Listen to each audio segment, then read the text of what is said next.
In just about every mafia movie, there's a scene where there are all these people in front of some establishment, a restaurant, whatever it is, and they're all trying to get in. And there's a whole line of people, and they're standing behind, there's these velvet ropes, and they're all trying to get in. And in the front, there's these, two Italian guys, and they're like, hey, forget about it, you gotta wait. And everyone's waiting, and there's always one guy who's like, I gotta go in. And the bouncers tell him where he could go, and it's not into the restaurant. And then the character of the movie shows up, and he walks up to the front, and he goes up to the bouncer. He's like, hey, Vinny, how are you? And money exchanges hands. And as soon as money exchanges hands, it's a whole different story. Hey, come on in, we'll grab you a table, we're going to get you a waiter, there's a nice bottle of wine. It's a different world. It's a different world. Bribery. So I was wondering, would this scene be believable if this was the scene that you encountered when you get to the next world, And you walk up to heaven, there's a whole long line of people trying to get in behind these velvet ropes. In the front, there's these two big Italian angels from Brooklyn, with their wings folded. Hey, forget about it, get back on up. And there's one guy's trying to go, I gotta get into heaven, And they tell him where he can go, and it's not into heaven. And then you walk up, and you're slipping some money. And suddenly, they open the gates, they come on in, grab a cloud, here's your wings, here's your heart, they make you super comfortable. Bribery. It's not a very believable scene. Because we all know that the Torah tells us you can't buy your way into the next world, into the real relationship with Hashem. You can't bring money with you to the next world and bribe your way in. Money can't buy you spirituality.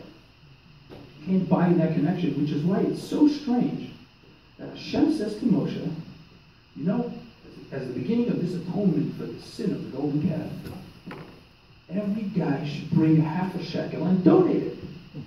And the money will get you into heaven. How is the money going to get you into heaven? How does that work? That as atonement for basically being unfaithful in a relationship with Hashem, we just donate some money and we move on, right? That's how it works. You do all kinds of things. Then you come to, choose a place. You put money in the charity box. You buy your way back into heaven. It doesn't work like that. So what is going on here? Why is Hashem telling Moshe, half a shekel, you buy your way back in? That's the secret. It's money. When Yaakov is running away from Laban's house, Laban catches up to him. And Laban says to him, I know why you're leaving. It's not because of my house. Obviously, my hospitality is fantastic. But you had this burning desire to go to your father's home. It's a very strange lashon. It's a very strange expression. It means strong desire. The root of the word is the same as the word for money, kesef. Kesef. Which means that money and desire are intrinsically related. Well, that's very easy to understand. Everybody knows you desire money. Or more accurately, most of the time, you desire that which money can get you. Right? I want to be wealthy because then I could buy this, get this, etc. Desire and money are very much connected. Hashem says to Moshe, I want them to give half a shekel like this. And he reaches down into the throne, his own throne of glory. He pulled out half a shekel made out of fire. Burning half a shekel made out of fire. He could have just said half a shekel. We know what a shekel is. This is a half a shekel. No, he had to show Moshe this burning half a shekel made out of fire. Why? Because it's not about the money. It's not about the money. It's about the desire. In this case, the desire to reconnect with Hashem. You're only a half a shekel. You need the other half. But that connection, the desire to reconnect, it has to be a fire.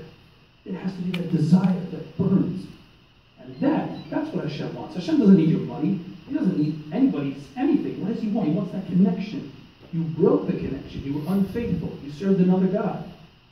I want to crave that reconnection. Come back. Desire that connection.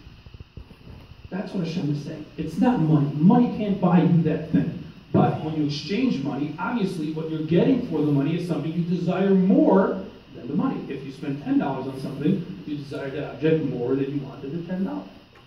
It's the desire that's intrinsic to it. And if we see it this way, it changes everything we do, not in this world, and not just in the next world, but in this world. And buying a car, why? Because I want the car? Oh no, there's this desire to do good, this desire to connect.